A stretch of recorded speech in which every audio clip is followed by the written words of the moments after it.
Hey folks, Pat here from DNS. This Madison area fishing report is current as of February 9th.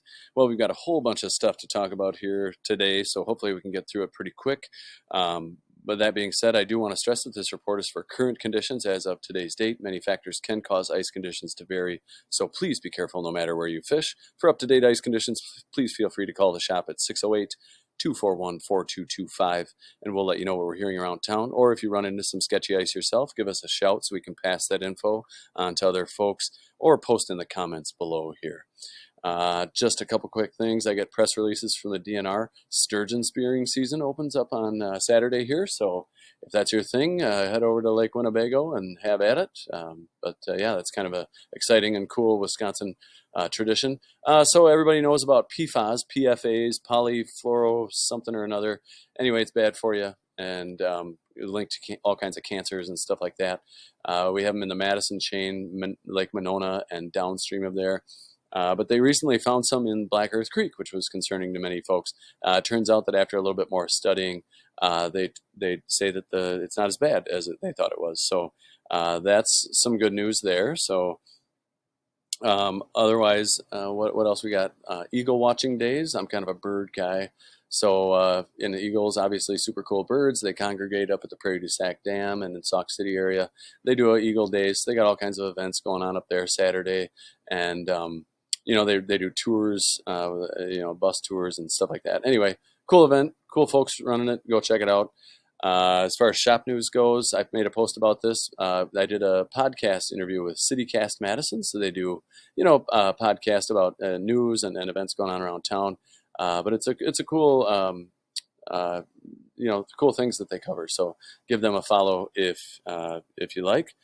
One of the big themes of this report is going to be ice fishing or ice safety and ice conditions. And so ice safety is a big part of that. Get yourself a spud bar, some floating ice picks, carry a rope with you, maybe a tossable, flotation device like a boat cushion. Those are all good ideas because we want everybody to be safe out there. And a couple quick announcements here. Posters on our door. Mad City Gobblers, part of the National Wild Turkey Federation, is hosting their annual banquet out at Rex's Innkeeper. That's Saturday the 10th from 4 p.m. In Wanakee. The Wisconsin Muskie Expo is being held March 15th, 16th, and 17th up in Wausau. And then, of course, more locally here, if you want to learn more about muskies, the Capital City chapter of Muskies Inc. is hosting their Muskie School March 23rd at Wanakee High School, and you can register for that at muskieschool.com. So I think that's it for announcements. Let's talk about the weather a little bit. So, this week we had 30s and 40s all week for highs, but we had some decently cold nights with lows in the 20s. So our ice locally was able to hold on actually pretty well. I'll get into specific ice conditions as we go through the report, but we had 54 degrees yesterday with a decent shower that came in late around 5 o'clock, kind of out of nowhere. Definitely didn't help things much, but with some of the colder temps in the forecast starting tonight and cooling down by next weekend, I think we're going to have fishable ice through the end of the month, which is great news. It's looking kind of dicey there for a minute. And of course, do be safe out there. This is certainly not the end all be all word on ice conditions around Madison, but I'll just let you know what I've been hearing. And I guess on the weather side of things, this is a 24-hour precipitation here. Looks like Madison got spared a little bit. We actually had a tornado in February. The first one ever in recorded Wisconsin history came through the southern part of the state here, past Monroe and Albany down here. And this must be the trail it took with some of this heavier rain. But weird winter we're having is the understatement of the year, I think. So generally around the town, I'm getting calls from tons of people all over asking how Madison area ice conditions are. It sounds like we really have the best ice around. Folks in Milwaukee don't have any. Folks south here don't have any. Even up north, they have limited ice, and they got more rain this week than we did. Like I mentioned, we got some rain last night, and I don't have very many current conditions because not a lot of guys have been out on the water. But I have heard from a couple folks that they're out on Monona Bay right now. Dave Van Lannen, who's a friend of the shop, was able to call, and he was out on Monona Bay this morning and said there were about a dozen folks out there with a hub shelter as well. And there's a gap between the open water and shoreline ice in most places, but he said if you move around a bit and look, you can get on without too much trouble. He said there are folks bringing boards down, and once you're on the ice, he said the ice is in good shape. No standing water on the ice or anything, and yeah, so it sounds like conditions down there remain pretty good. And with Monona Bay being similar to a lot of other places, I'm just going to kind of assume that's similar conditions as we go through the report. Of course, nobody's running ATVs anymore. I wouldn't recommend that. Not only is it not safe for the person driving them, but you kind of can bust up the shore access for other people trying to get on. So let's just stay off the lakes with ATVs until things cool back down. And like I said, like I always say, ice conditions vary greatly around the chain. So always use caution no matter where you're at. Generally, the ice I was finding, I was out on Wednesday, and I found good ice pretty much everywhere I went. Cherokee and Warner Bay and Monona all had 8 inches of ice or so with some slushy white ice on top. So conditions are holding up pretty well. And as far as fishing goes around town, folks are getting gills in a few of those spots. Some crappies mixed in. Perch reports have been non-existent. Walleye and pike action remains good where you can access them. On the panfish side of things, spikes, waxies, and plastics have been working great, depending on the mood the fish are in. So it's a good idea to come prepared. Jumbo large shiners have been working well that we sell here at the shop, but I've been selling lots of blacktail chubs and small suckers to walleye folks who are fishing around town here and on the rivers. Speaking of rivers, the Wisconsin River is running at about its seasonal average for this time of year, and the monitor on the Rock River appears to be down, so I don't have a current report for that. All right, and we're back here. So yeah, ice conditions have been, where people are getting on the ice has been good.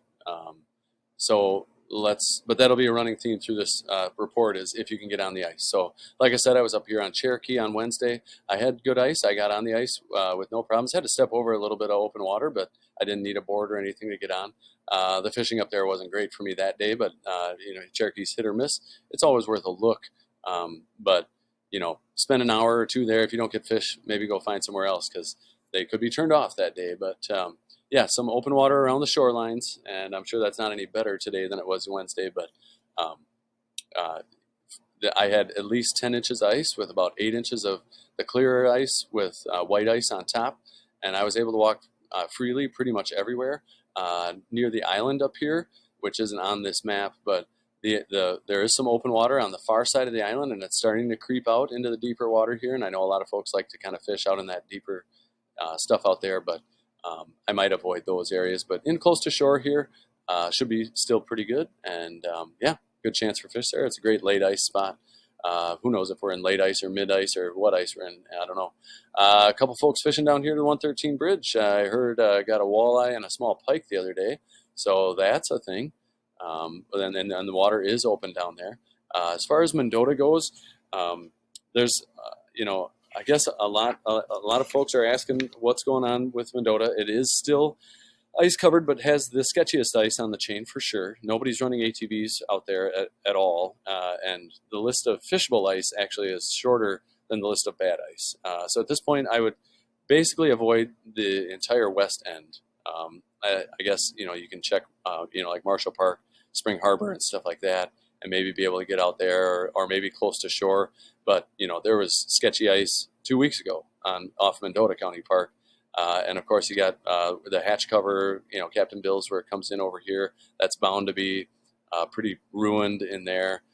So anyway, if you do go out there, be very, very careful. But the ice off Second Point was sketchy way before this warm spell, and but kind of the northeast end of Mendota has been has had the best ice. There were folks on North Bay here on Wednesday, also in Warner Bay and Dangle Bay over here, and down near Tenney Park. Some guys came in today that were headed out, in this area. I don't know if they were going to go all the way out to Brearley Bars, but they were headed out that way. And so, the ice in these areas has been good. Getting on the ice, of course, is going to be a bit of a challenge. I did hear from a guy who was fishing Warner Bay, just tip-up fishing, had some trouble getting on yesterday. And it sounds like the wind from last night, actually, there was like 2-3 feet of water along the shore at Warner here. And the wind actually last night pushed the ice sheet in. And so now there's no gap. And in fact, he said the ice was pushed up on the shore a little bit. So that's interesting. But again, always be careful no matter where you fish. Folks have been getting good pike in a lot of these areas. Bluegills, of course, are notoriously hard to find on Mendota. I haven't heard anything out of University Bay other than online. Somebody said that there was 2 inches. The guy that was in here I was talking to, he said he found 6 inches down there, like on Tuesday or Monday. So who knows? But be very careful down there. The Mendota webcam, the ice looks super sketchy, but he was saying that he found 6 inches of ice out here too. So just be very careful no matter where you go. So yeah, where else are we talking? Haven't heard anything out of Tenney Park area or the rivers, and nobody's really fishing that. Sketchy ice for sure, where the Yahar dumps into Monona. Otherwise, kind of the same deal on Monona as Mendota. I would avoid the main lake at this point. Your shallow bays are going to be more or less safe. I know Weechawuk Bay, formerly known as Squaw Bay, down here has been fishing pretty well. Folks getting some pike down there and some walleyes, and the gill action's been picking up a little bit down there. I haven't heard anything out of Turtle Bay, but that's usually a great late ice spot. And of course, the shining star of the whole chain really is Monona Bay. So the North Triangle, there were guys on there this morning, as well as Monona Bay itself off Brittingham Park here. Again, Dave Van Lannen that I talked to with his report. He said that he came off the shelter house here and didn't have much problem getting on the ice. So, and he said once he's on the ice, it's in good shape. So a lot of good fish being caught down there. But again, always use caution. And it sounded like folks were putting out some boards. So decent gills, the occasional crappie, decent. I was down there last weekend. We just pounded the gills with my kids, and even got a couple flags, a couple small pike, a couple bass. So yeah, that ice seems to be holding up. And like I said in the intro, with the cold weather coming in, things will firm back up, and I think we'll be good through the end of the month. Over here on Wingra, we have, it probably has good ice, similar to Monona Bay, but be careful. There's a lot of springs, especially on this kind of what do you call it, west end, I guess. Upper Mud still has good ice. Probably a little challenge to get out there, especially because you have to walk through this marsh, and that trail can be very, very sloppy. And that's what I've heard that it is right now. So maybe wear your tall boots if you're trying to get out there. But the fishing out there has been great. Lake Farm, actually, the action up here has been good. There's a big group of people down by Hog Island getting some fish. Some other folks out this way getting some fish. But it sounds like waxworms have been this kind of the secret quote unquote bait out there. But it's like I said in the intro too, come prepared with spikes, waxies, and plastics, because you just never know what the hot ticket will be. Haven't heard anything out of the south end of Wabisa, but that's also a very good late ice spot, or it can be.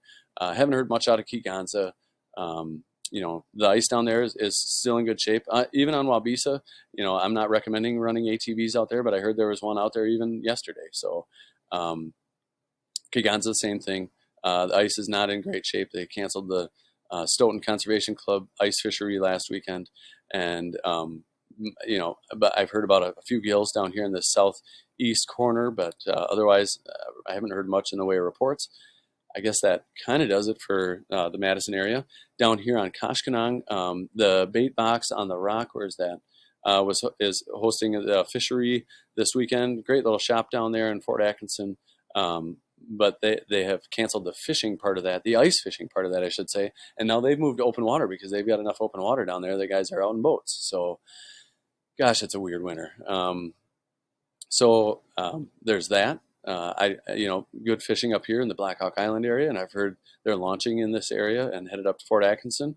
Good fish in deeper pockets, and the dam up at Jefferson. I've heard about some fish. But yeah, if you want to get open water fishing, the Rock River's been happening pretty good. Beaver Dam Lake, don't know anything about ice conditions over there. The walleye bite was good. I heard about some crappies over there. I don't hear anything about winter catfish. Devil's Lake has been fishing well. Don't know anything about the current ice conditions there, but they had plenty of ice, at least 10 inches last I heard. So other than the shoreline being beat up like everywhere else, should be all right. And like I said, things should start to lock up here as things cool down through the weekend and into next week. Prairie du Sac Dam, they got the Eagle Days going on over there, like I said, but all your dams up and down the river are going to be holding walleyes this time of year. They have good conditions for if you can find them in deep holes. The walleyes are stacked up. Otherwise, up on Lake Wisconsin, I'd stay off the main lake if I were you. But the bays, such as, well, what do you call it? Harmony Grove over here, Sunrise Bay, Moon Valley, and the Grade have been producing some panfish. And last I heard, the ice conditions were all right. All right, and we're back again. So yeah, Lake Wisconsin, stay off the main channel areas, but the back bays and stuff like that have been pretty good. Haven't heard anything out of Portage. A couple guys coming through the shop heading up to the Dells. Sounds like a great numbers game. Same thing down at Prairie du Sac, if I didn't mention that. Great numbers, walleye and sauger, but size has been a bit of an issue. It's going to be the same thing at Castle Rock Dam and Petenwell dams. I haven't heard anything out of the lakes themselves, but the ice up there has been pretty sketchy lately. So I guess I wish I could tell you more.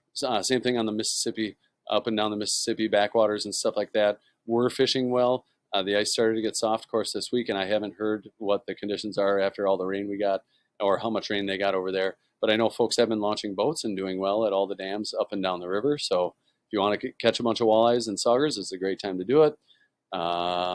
Over to Milwaukee. Nobody's fishing the harbors anymore through the ice, that is, but folks are getting out in boats. So and getting good steelhead and brown trout. Folks are also fishing the tributaries. I've heard the brown trout and steelhead are in the tributaries. I haven't heard any personal reports of folks getting fish, but online I've seen some reports of that. So if you want to get over, the steelhead run should be getting hot and heavy here. Usually it's not anything that happens till March, but here we are, and it's 50s in February, so tornadoes. So anyway, Winnebago, where's Winnebago? Up here has had some good perch action on it. So if you want to take a trip up here to De Pere, the river's open in there, and folks are absolutely pounding the walleyes up there. If you want to take a trip, above above the bridge here? Oh yeah, yeah, Voyager Park and 172 Bridge. That's always a great area, but they're just pounding walleyes and a real good trophy fishery up there. And you can still keep them, I think, until the end of March. So I guess that pretty much does it for local lakes. As far as trout season goes, inland catch and release season is definitely still happening. You have to release all fish that you catch, and artificial lures are the only thing you can use, but all streams are readily fishable. And reports I've been getting are folks are finding some good fish. Generally, I like to tell people this time of year, the bite window really is on a nice warm sunny day from like 10 to 2. On cloudier, cooler days, it's like 11 to 1. That doesn't mean you can't get out there early, but I'd put money on you not catching a fish until 10 o'clock, and then that bite shuts off about 2 o'clock. But on the spinning gear side of things, Rapala countdowns or crappie-sized tube jigs work slowly through deep pools, can be super effective this time of year. Otherwise for fly anglers, woolly buggers with nymphs through deeper tail outs in pools is a pretty safe bet. But honestly, all you really need is a pink squirrel. And of course, we carry those here at the shop. Here they are, 3 different sizes, 18, 14, and 16. And but besides the pink squirrels, stoneflies are another bug you might see hatching this time of year. And if you don't see them hatching, this is a really effective nymph. It's a prince nymph, classic fly. I carry these in 18, 16, and 14s. And yeah, they imitate a stonefly nymph and can be a very effective winter fly. I would run these, maybe one of these smaller ones behind a woolly bugger, or maybe just one of the bigger ones by itself through a tail out or a big pool. Can be a real effective way to catch fish. Or run one behind a pink squirrel and do the old double whammy. But yeah, pink squirrels, prince nymphs, woolly buggers, great winter flies, and we got them all here at the shop, so stop in. I guess that's it for the report. I appreciate you hanging in there. I apologize for things being late. Do not hesitate to post conditions that you're hearing out there or seeing out there yourself in the comments below, or call the shop. We love to keep people updated on what's going on. I do appreciate everybody tuning in, and I want everybody to be safe out there. And yeah, good luck. We will talk to you next week. Take care.